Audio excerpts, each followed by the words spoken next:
एक विवाह ऐसा भी। शालिनी का ब्याह बचपन में ही उमेश से हो गया था। तब शायद दोनों की उम्र लगभग 10-12 बरस की रही होगी। दोनों के अभिभावकों में घनिष्ठ मित्रता थी और उन्होंने संबंधों को और अधिक प्रगाढ़ करने के लिए ही यह विवाह किया था।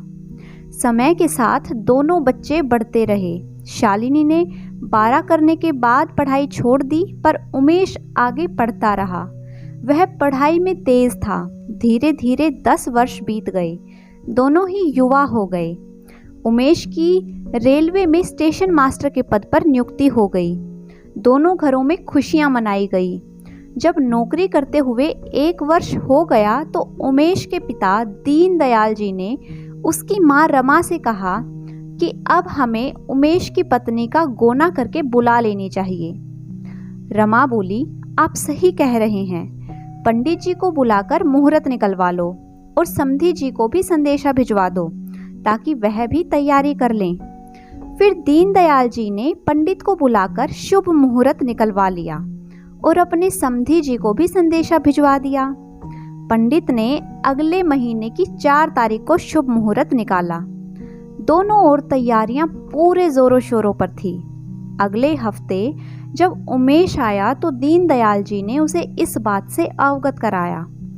पहले तो वह गुस्सा हुआ कि क्यों नहीं उसे बताया गया। फिर कहने लगा कि कुछ दिन ठहर जाओ, पर अब तो सब तैयारियां शुरू हो गई थी। दीनदयाल जी उस पर बहुत नाराज हुए। बोले, तुम आजकल के लड़के ना जाने कैसे सोचते हो, अपने बड़ों का आदर तक करना नहीं जानते। तुम्हें पता है कि एक बार हमने मना कर दिया तो बिरादरी वाले कितनी बेइज्जती करेंगे। उमेश कुछ नहीं बोला, बस अगले दिन फिर से ड्यूटी पर चला गया। दीनदयाल जी उसके इस व्यवहार से बहुत दुखी हुए, पर क्या कर सकते थे। दिमाग से काम लेना पड़ेगा, उन्होंने सोचा। इस बार साप्ताहिक अवकाश पर उमेश नहीं आया। उन्होंने रमा से पूछा कि क्या हुआ, वह कुछ कहकर गया था, पर रमा ने मना कर दिया। दीनदयाल जी को डर लगने लगा, कहीं समय पर वह नहीं आया तो उनकी बहुत बेइज्जती होगी। अब इंतज़ार के अतिरिक्त कोई और चारा नहीं था। जिस दिन दुल्हन लेने जाने वाले थे उसी दिन रात को उमेश आया। उसने किसी से बात नहीं की, बस अपने कमरे में जाकर सो गया, खाना भी नहीं खाया। रमा ने मेहमानों से बहाना बनाया, बहुत थका हुआ था इसलिए सोने चला गया। सुबह दीनदयाल जी ने जाकर उसके कमरे में उससे उसकी नाराज़गी का कारण पूछा तो वो कहने लगा, आपने बचपन में मेरी शादी कर दी। मुझे यह भी नहीं पता कि वह कैसी दिखती होगी, उसका रूप रंग कैसा होगा। वह मात्र 12वीं पास है, वह घर बैठकर पढ़ी है। बताओ मैं कैसे उसके साथ जिंदगी भर निभाऊंगा। मेरी जिंदगी का कम से कम एक फैसले का हक तो मुझे लेने दिया होता बाबूजी। उमेश ने दीनदयाल जी से कहा, तुम्हारी बात सही है उमेश, पर अब कुछ नहीं हो सकता। अब मेरी इज्जत तुम्हारे हाथ में है। दीनदयाल जी यह कहकर वहां से चले गए।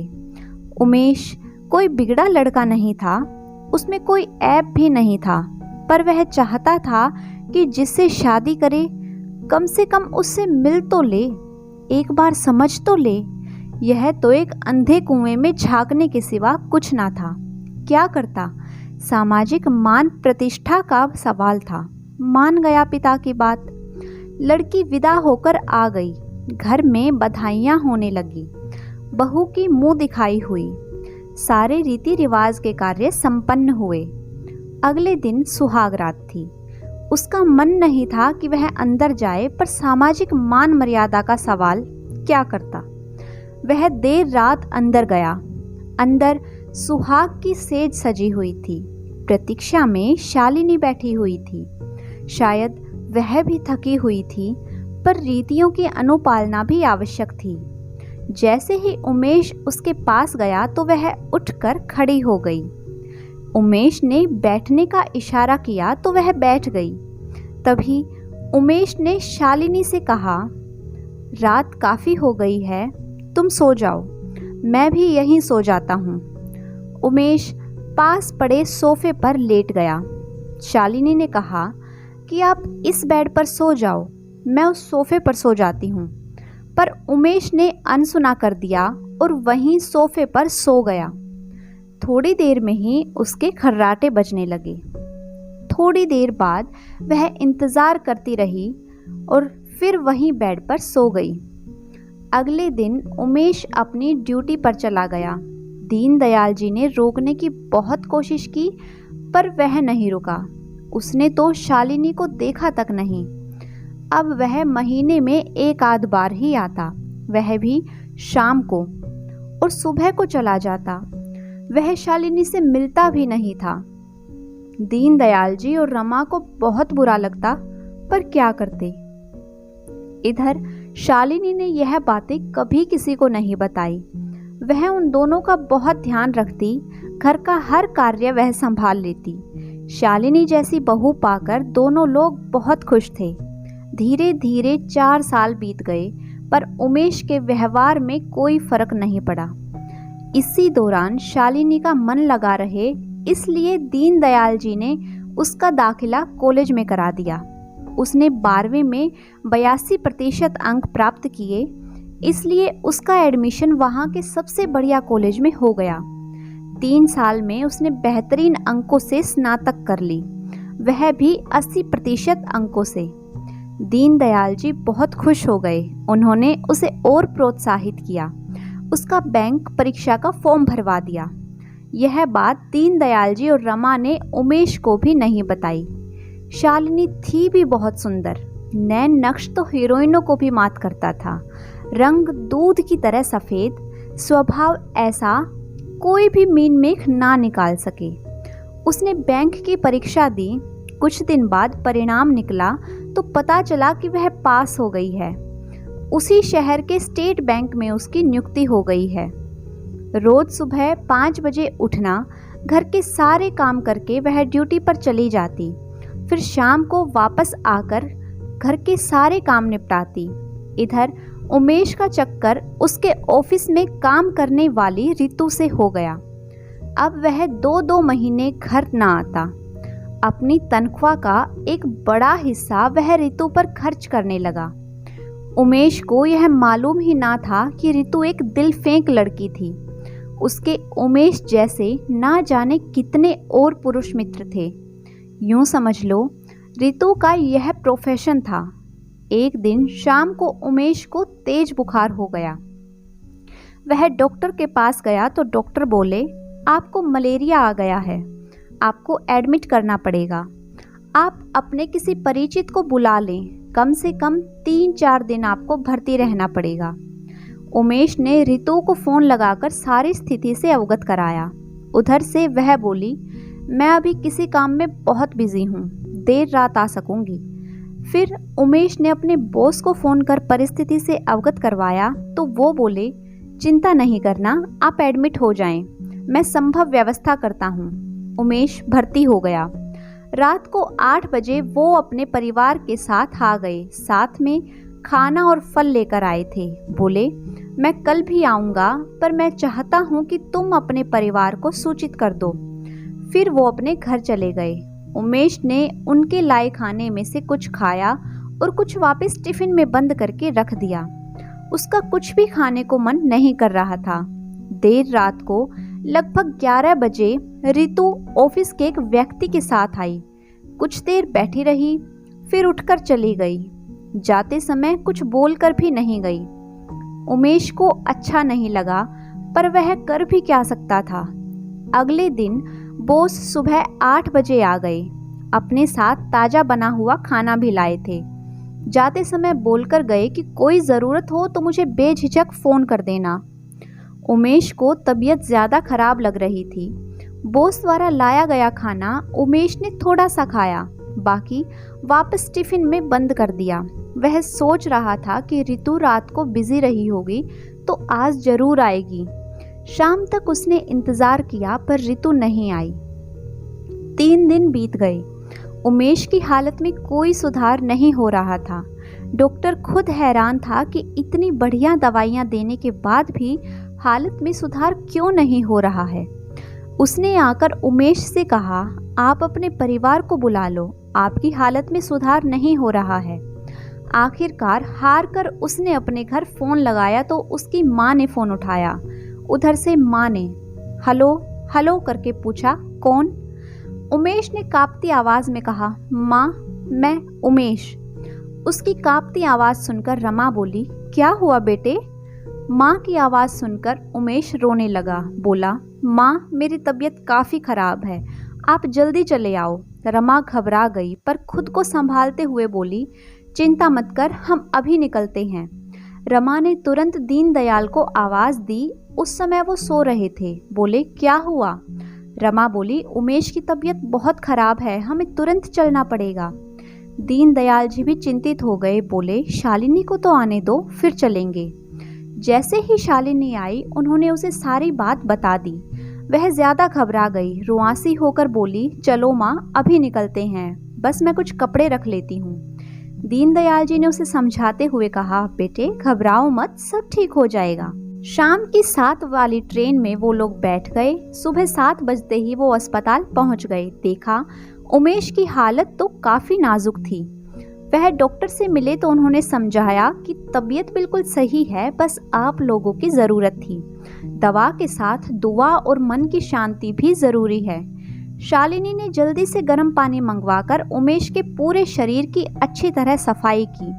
पूरे शरीर पर बाजार से मंगवाकर पाउडर लगाया, साफ धुला कुर्ता पहनाया, बालों में कंघी की।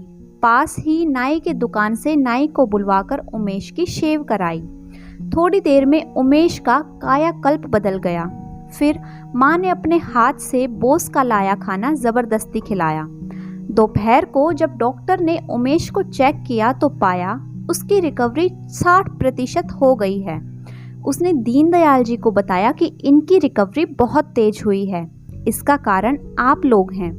दोपहर को बोस ने अपनी गाड़ी से उमेश की माँ और पत्नी को उसके सरकारी आवास पर भिजवा दिया। दोनों ने जब घर की हालत देखी तो उन्हें बड़ी तकलीफ हुई। हर सामान इधर से उधर बिखरा हुआ था। दोनों ने मिलकर हर एक चीज़ को सही जगह पर रखा, घर की सफाई की और फिर दोनों ने नहाकर आराम किया। 1 घंटा आराम करके उन्होंने खाना बनाया और फिर खाया।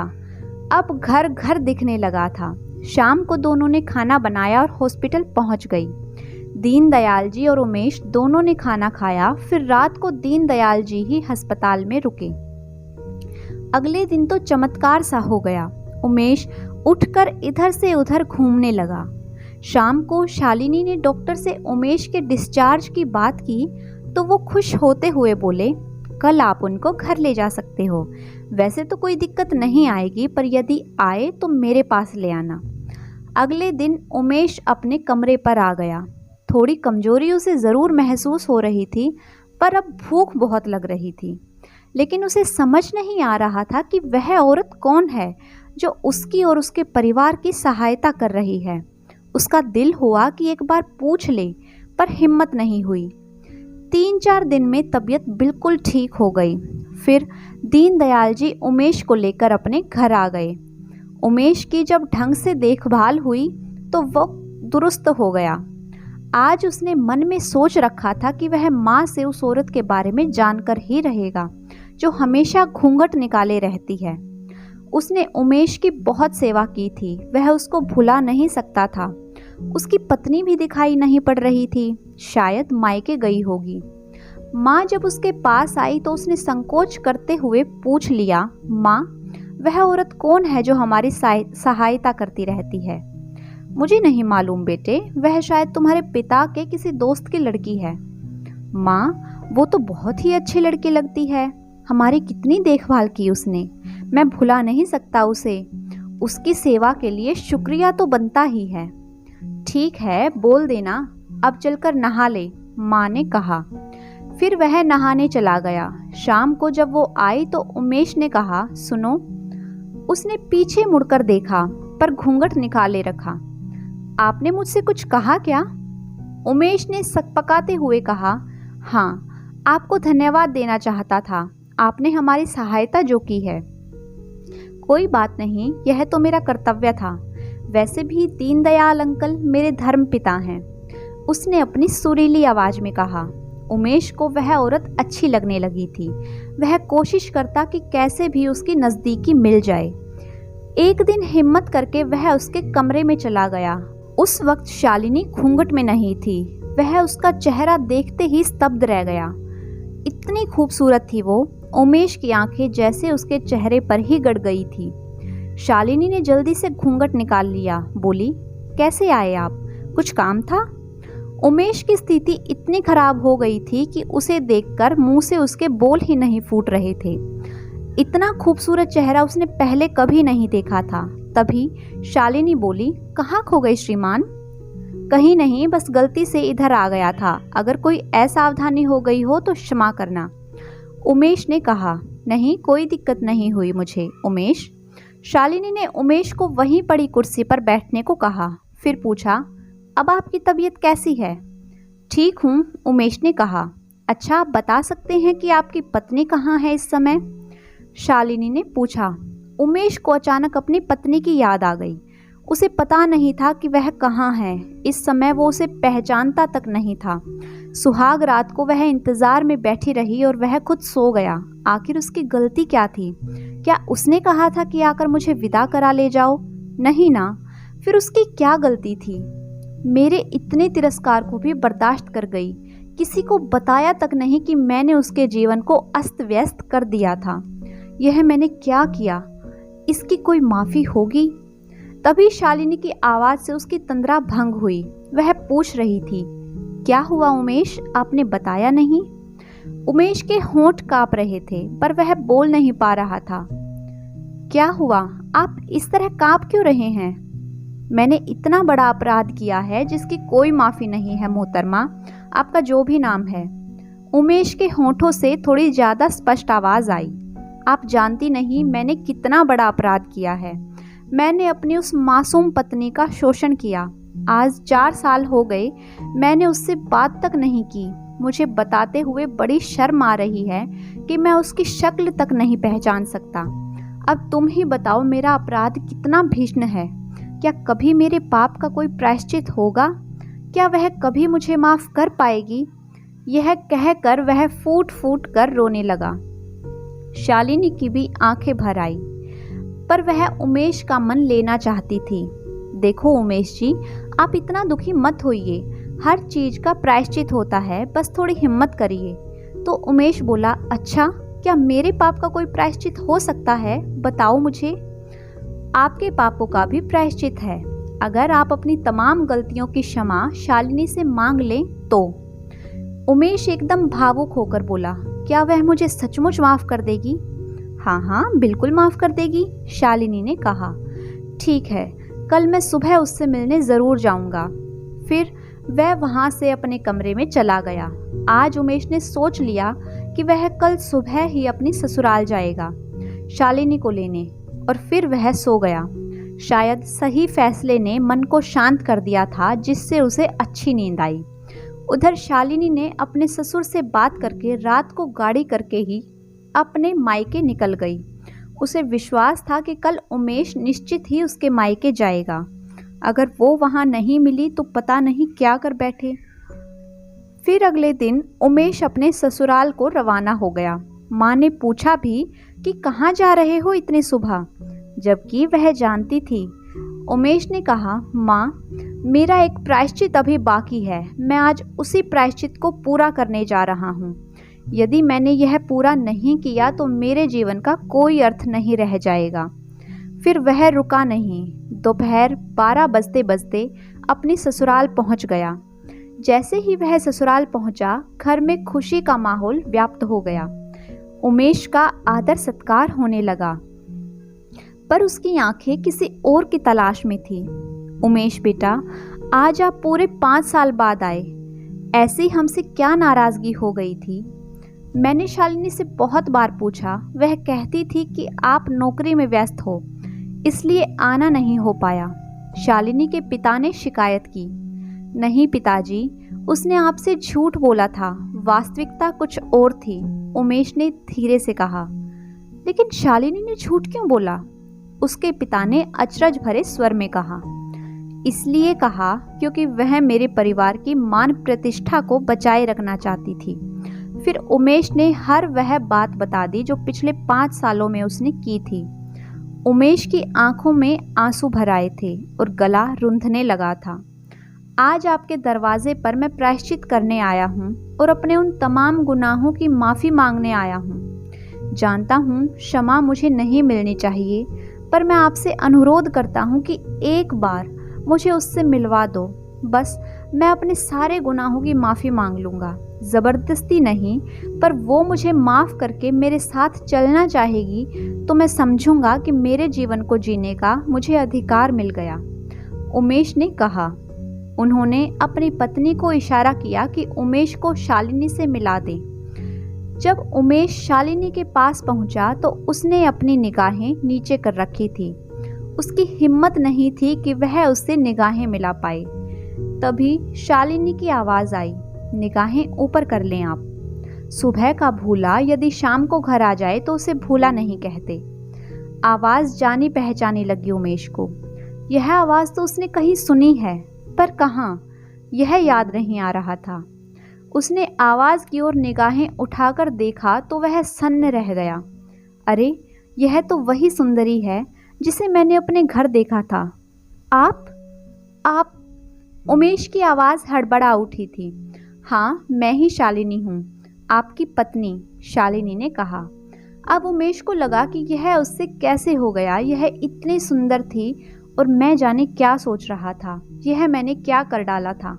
फिर उमेश ने दौड़कर शालिनी के पांव पकड़कर माफ़ी मांगनी चाही, पर शालिनी ने उसे बीच में ही थाम लिया। बोली, यह आप क्या करने जा रहे थे? मेरे पांव छूकर मुझे पाप का भागी बना रहे थे?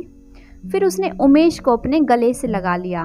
उमेश को लगा कि वह जैसे पिघलता ही जा रहा है। दोनों की आंखों से आंसू बह रहे थे। उमेश आंसू बहाकर प्रायश्चित कर रहा था और शालिनी के आंसू उसके खोए पति को पा रहे थे। अगर आपको आज की कहानी अच्छी लगी है तो वीडियो को लाइक कीजिए, शेयर कीजिए। साथ ही अगर आपने अभी तक चैनल को सब्सक्राइब नहीं किया है तो जल्दी से चैनल को सब्सक्राइब कर लें। Thanks for watching.